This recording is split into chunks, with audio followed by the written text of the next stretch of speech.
The Day Glo Brothers, the true story of Bob and Joe Switzer's bright ideas and brand new colors. By Chris Barton, illustrated by Tony Persani. Even if they'd wanted to, the ancient Egyptians couldn't have painted their pyramids a green that glowed in the desert sun. Back in 2600 BCE, there was no such color. A glowing orange Statue of Liberty might have made coming to America even more memorable, but when Lady Liberty was assembled in 1886, that color wasn't an option. And in 1920, if young Bob and Joe Switzer had thought their family's Montana cottage would look better with a yellow glow, they would have been out of luck too. But not for long. After all, it was the Switzer brothers themselves who would soon bring those eye popping yellows, oranges, and greens into the world. It would just take a few bright ideas. The Switzer brothers' illuminating tale begins with Bob, born in 1914. From early on, Bob loved to work. He earned money shoveling snow, picking beets, and using a souped up Model T Ford to round up wild horses. Bob wasn't just a worker, he was a planner too. One summer, he saved his money to pay for a ride in the open cockpit of a stunt plane at the fair in Billings. Joe, younger by 15 months, exerted himself a lot less than his older brother. Practicing magic tricks was more his speed. With his knack for sleight of hand, he made metal rings and playing cards seem to disappear and reappear. Joe also had a problem solving streak. His dad had kidney trouble and a bad back, so Joe rigged a mirror, allowing Mr. Switzer to lie down at the back of his drugstore and still watch for customers coming through the front door. A long drought brought hard times to Montana, so in 1931 the family moved to Berkeley, California, where Mr. Switzer had bought a pharmacy. In Berkeley, Joe began wowing crowds with magic shows at school and church. His act included a kind of illusion called black art. Black art involved an object, painted half black and half white, that seemed to float and then disappear when held and turned under a white spotlight in front of a black background. It was a nifty trick, but Joe wished he could make it even better. While Joe was set on showbiz, Bob wanted to be a doctor. Doctors made good money, he reckoned, and like pharmacists, they helped people be healthy. After graduating from high school in 1932, Bob won a scholarship at a university near home. In 1933, Bob took a summer job inspecting railroad cars at a gigantic pickle and ketchup factory. One day, when Bob was climbing into a car full of ketchup bottles, the barricade he was standing on collapsed. Bob fell about 12 feet and hit his head on the concrete loading dock. The fall gave Bob seizures and double vision. It damaged his memory and ended his plan to become a doctor. Bob had to spend several months at home, healing in the darkened basement. Joe was down there too, but for different reasons. He was in the dark so he could think about lights. Joe had read in Popular Science about ultraviolet lamps, also called black lights, which made certain substances glow in the dark. Joe knew this glow, called fluorescence, could jazz up his magic act. The dim basement where Bob was stuck recovering seemed like the perfect place to experiment. Bob was bored and eager to help. Together, the brothers built their own ultraviolet lamp. One night, they took it to their dad's drugstore. In the darkened storeroom, they aimed the light at the bottles and boxes on the shelves. There in the dark, the chemical-stained label on a bottle of eye wash emitted a yellow glow. That glow lit up the Switzers' imaginations. They brought home lots of books from the library and began learning how to use different chemicals to make glow-in-the-dark paints. In regular light, they looked plain, but under the ultraviolet light, they radiated bright, attention-getting colors.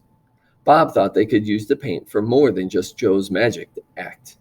They could sell it for use in store window displays and make a little money to help cover Bob's medical bills. Bob and Joe scrounged around the university and other local labs for additional fluorescent materials. When they got hold of some, say uranine or anthracene, they grounded them with their father's mortar and pestle. Then they secretly used their mother's new kitchen mixer to combine the powders with alcohol, shellac, or other ingredients. The results? Splattering, gooey, glowing paints. And once, when Mrs. Switzer surprised them before they could clean all the paint out of the mixer, a peculiar-looking angel food cake. But Bob and Joe had a bigger problem: the sun. The effect of ultraviolet light was impossible to see in daylight. Plus, the sunlight faded the paints, so they wouldn't glow at night either. So much for Joe and Bob using their paints in store windows. While they were wrong about that idea, Joe was right about how fluorescence could boost his magic act. In his Balinese dancer illusion, a woman wore a fluorescent painted paper costume. While she cavorted on a stage lit only by an ultraviolet lamp, Jo, unseen by the audience, yanked off her headdress. The dancer went one way and her head went the other. It was a gruesome effect, but it won first prize at a magician's convention and made the newspaper. Word got around, and soon Jo and Bob had lots of customers. The Warfield Theater bought fluorescent costumes that made chorus girls look like wriggling skeletons. The toy department at Hale Brothers featured a glow-in-the-dark Christmas display. Spiritualists used the brothers' paint to trick gullible customers into thinking they were seeing ghosts of their dearly departed loved ones. A printer in Cleveland, Ohio, began using the Switzer boys' fluorescent ink to make posters for movie theaters. Like the rest of Joe and Bob's creations, the ink in those posters was used mostly inside and glowed only under ultraviolet lights. But one day in May 1935, while Joe was away drumming up more business, Bob made a curious discovery. He had dipped some silk fabric samples in a boiling combination of alcohol and fluorescent dye. Then he hung the samples in the backyard to see whether sunlight would fade this latest concoction. A little while later, Bob was in the front yard when something caught his eye. Even at that distance and in ordinary light, he could see that the fabric in the backyard was glowing. What had caused this? The alcohol? The dye? The boiling? The silk? Bob didn't know, and with a million things on their minds, he and Joe didn't have time to figure out the answer. Not right then, anyway. Soon, the brothers decided to focus on their big customers back east and leave Berkeley behind. With new suits, $90, and a back seat full of fluorescent inks and paints, Bob and Joe drove off to Ohio on New Year's Day, 1936. There, they settled in Cleveland and earned a living by providing colors for fluorescent posters. But they also kept chasing after better colors and new ideas, each brother in his own way. Bob was a morning person, and Joe liked the night. Joe might wrap up his work and hit the hay not long before Bob awoke to begin his research. Bob focused on specific goals, while Joe let his freewheeling mind roam every which way when he tried to solve a problem. If just one experiment out of 1,000 succeeds, Joe would say, then you're ahead of the game. For Bob and Joe, the tough times of the Great Depression meant living and experimenting on the cheap.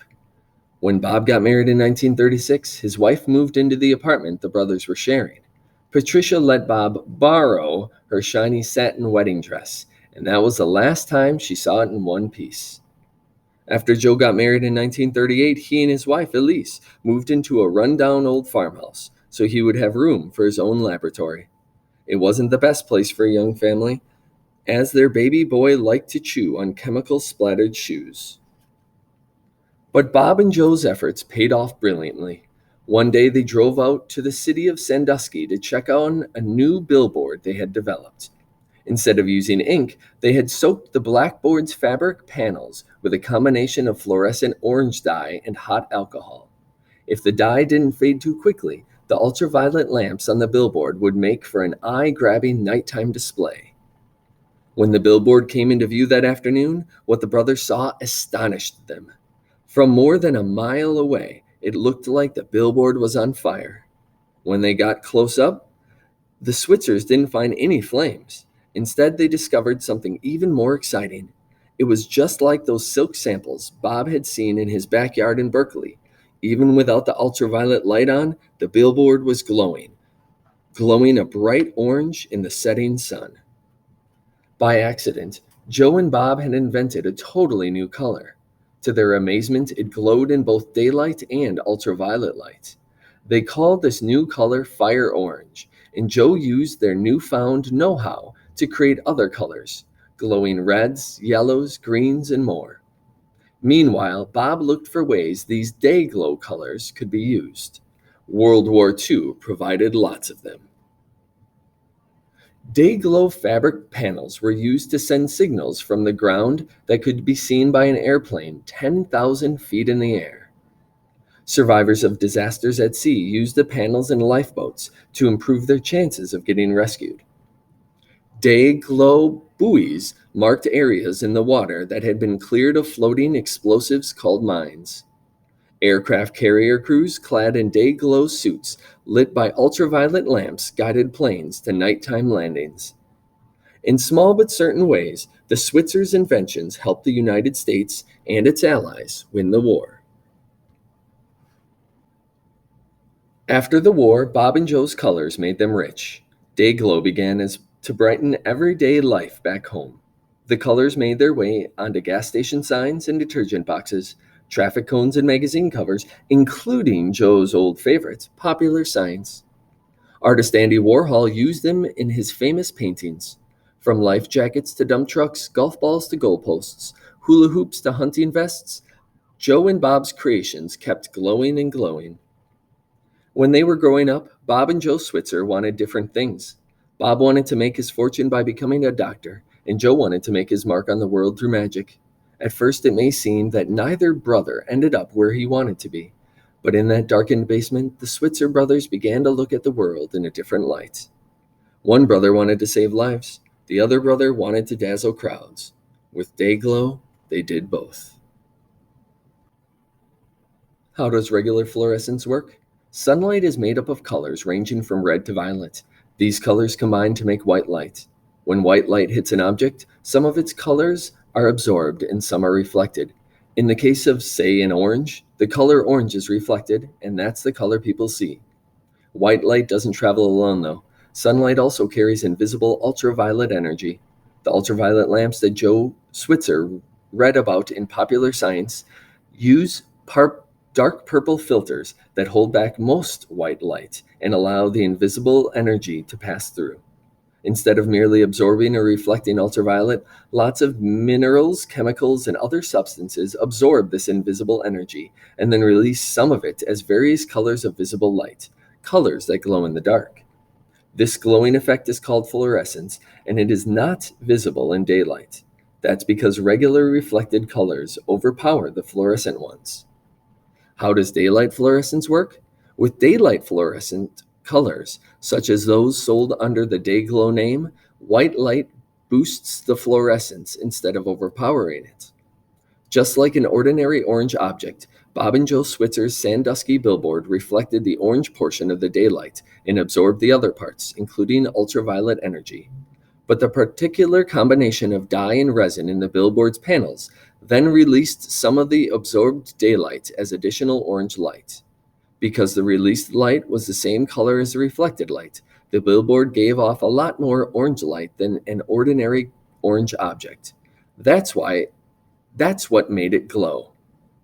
Go to www.charlesbridge.com/day-glow-animation.html to see an animation of how regular fluorescence and daylight fluorescence works.